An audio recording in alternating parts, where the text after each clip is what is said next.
क्या आपने कभी सुना है साड़ी पहनकर भी कुश्ती लड़ी जा सकती है? लखनऊ के अहिमामऊ गांव में नागपंचमी के मौके पर महिलाएं 200 साल पुरानी परंपरा को जीवित करती हैं। न कोई पुरुष, न कोई रुकावट, सिर्फ हौसला, हंसी और दमदार दाव। तैयार हैं आप इस अनोखे दंगल को देखने के लिए? तो चलिए ले चलते हैं आपको इस अनोखे कुश्ती दंगल को दिखाने।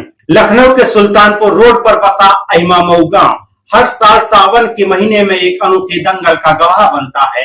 नाग पंचमी के दूसरे दिन यहाँ की महिलाएं साड़ी पहनकर कुश्ती के मैदान में उतरती हैं। ये कोई साधारण कुश्ती नहीं, बल्कि 200 साल पुरानी परंपरा है, जिसे नवाबीन ए अवध बेगम नूरजहां ने शुरू किया था। इस दंगल में पुरुषों की एंट्री पूरी तरह से बैन रहती है और मैदान में सिर्फ महिलाओं का जोश और जुनून दिखता है।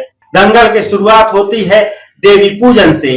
गांव की महिलाएं एकजुट होकर मां दुर्गा की पूजा करती हैं, कजरी गीत गाती हैं और फिर अवधी भाषा में एक दूसरे को मजेदार गालियां के साथ ललकारती हैं। ये गालियां कोई झगड़ा नहीं, बल्कि हंसी मजाक का हिस्सा है, जो इस दंगल को और भी रंगीन बना देती हैं। मैदान में साड़ी पहने महिलाएं धोबी, पछाड़, कैंची और तमाम दाव पैच आजमाती हैं। 1.5 घंटे तक चलने वाले इस दंगल में बच्चियां, युवतियां और बुजुर्ग महिलाएं भी हिस्सा लेती हैं। हार जीत से ज्यादा यहाँ हौसले और हंसी की जीत होती है। जब मैदान पर मम्मियां, दादियां और मामियां कुश्ती के दाव दिखा रही होती हैं, तो बाहर मेले में पापा अपने बच्चों को झूला झूला रहे होते हैं। मेले में खिलौनों की दुकानों पर बच्चों की भीड़ लगी रहती है, लेकिन असली रौनक तो दंगल के मैदान में होती है।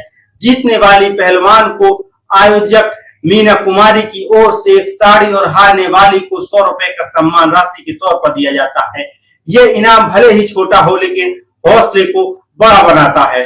इस दंगल की आयोजक मीना कुमारी बताती हैं कि उनकी 3 पीढ़ियां इस परंपरा को निभा रही हैं। उनके मुताबिक ये कुश्तियां सिर्फ खेल नहीं, बल्कि भारतीय संस्कृति और अवधी भाषा को जीवित रखने का एक माध्यम है। पहले इस दंगल में पुरुष पत्रकारों का आना मना था, लेकिन अब पुलिस प्रशासन की अनुमति से मीडिया को भी इस अनोखे आयोजन को कवर करने का मौका मिलता है। मीना कुमारी कहती हैं, ये कुश्ती हमारी संस्कृति का कहना है। साल भर हमें इस दिन का इंतजार रहता है। हम गीत गाते हैं, हंसते हैं और अपने हौसले को दिखाते हैं। लखनऊ में ये साड़ी कुश्ती न सिर्फ एक खेल है, बल्कि हौसले, हंसी और संस्कृति का उत्सव है। ये 200 साल पुरानी परंपरा हमें सिखाती है कि औरतें किसी से कम नहीं है। तो आप इस बारे में क्या सोचते हैं? इस अनोखी कुश्ती के बारे में अपनी राय जरूर दें। और आप देख रहे थे यूपी ताजा न्यूज में हूं संजय सिंह महान। फिर मिलूंगा आपसे एक और नई खबर के साथ।